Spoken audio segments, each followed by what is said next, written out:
Il y a quelques mois en arrière, j'ai reçu le commentaire d'un ami qui m'a dit « Mais pourquoi tu parles de mindset et tu ne parles pas des Blancs qui détruisent l'Afrique, des Blancs qui viennent exploiter l'Afrique, des Blancs qui nous ont colonisés et tout le reste ?»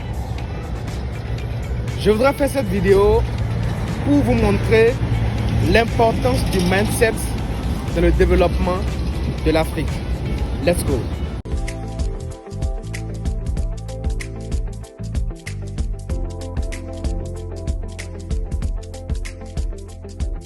Salut à toi, je suis coach Salim Amoussa.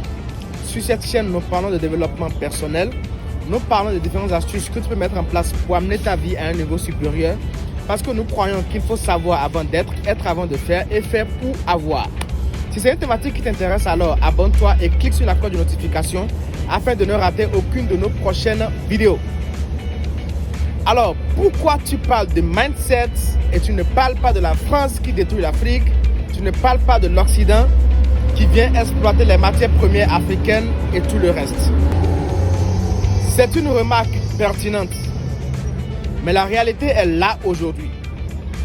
Vous avez tous vu ce à quoi est confronté le Manya, l'homme noir le plus riche de la planète.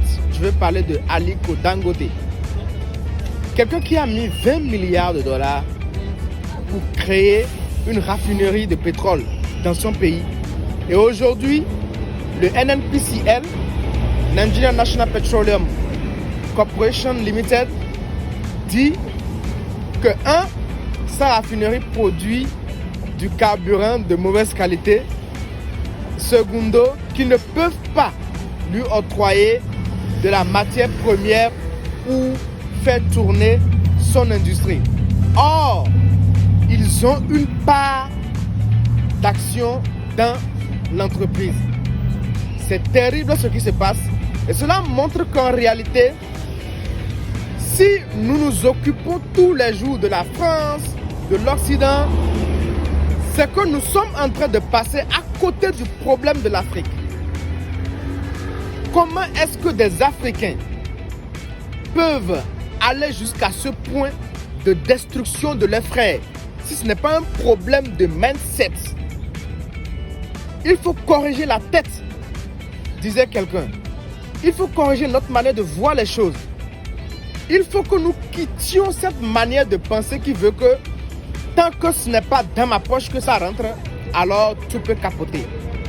Ce que Aliko Dangote a fait comme investissement, ce n'est pas seulement pour la poche d'Aliko Dangote. C'est une industrie qui va absorber plus de 130 000 personnes qui seront employés. Mais aujourd'hui, vous voyez ce que le gouvernement nigérien, avec d'autres manias du pétrole à l'extérieur, sont en train de vouloir créer à ce monsieur. Vous devez comprendre que si une maison doit être détruite de façon rapide, c'est parce qu'à l'intérieur, il y a beaucoup de pourriture. C'est forcément ça. Et donc, cette concentration sur l'Occident, voilà en fait un cas palpable qui nous montre qu'en réalité, oui, l'Occident n'a pas de responsabilité, mais n'oublions jamais que l'Africain, à travers son mauvais mindset, joue un très grand rôle dans le problème là. Joue un très grand rôle dans le problème là que nous traversons. Des pays comme les États-Unis, des pays comme le Brésil, envoient leur brut pour être raffiné dans l'usine de Dangote.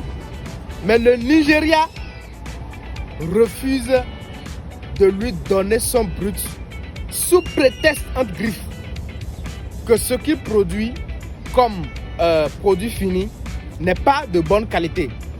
Et Dangote aussi a fait une sortie pour contredire ce qu'ils ont dit dans la vidéo que je vais mettre tout de suite. Well, in terms of quality, when we started, our quality was about 600 to 650 ppm, and the 600 to 650 ppm is one of the best in terms of quality. Okay, at that time when we started, but as of today, we are 87 ppm, And I assure you, media, you can come again and take sample on Monday. By Monday, latest Tuesday will be at 50 ppm. By beginning of August will be at 10 ppm. So in terms of quality, we are doing very, very well. Nobody can produce anything better than us. So I just go. We are now down to even 32 ppm. And I want to plead with the regulator to come at any time, whether Sunday or Monday. We'll take the sample, and I guarantee you, before he gets here, our own ppm will be even below 10. When we are coming here, Donc cela montre qu'en réalité, il y a un problème qui n'est pas un problème forcément de l'Occident, mais ça vient de l'interne. Parce que comme on le dit dans ma langue, si le mur n'est pas fissuré, le lézard ne peut pas rentrer dedans. Il faut corriger la tête de la tête, les membres de la tête. Si nous voulons aller au développement, nous devons passer forcément par le changement de mindset. Peace out.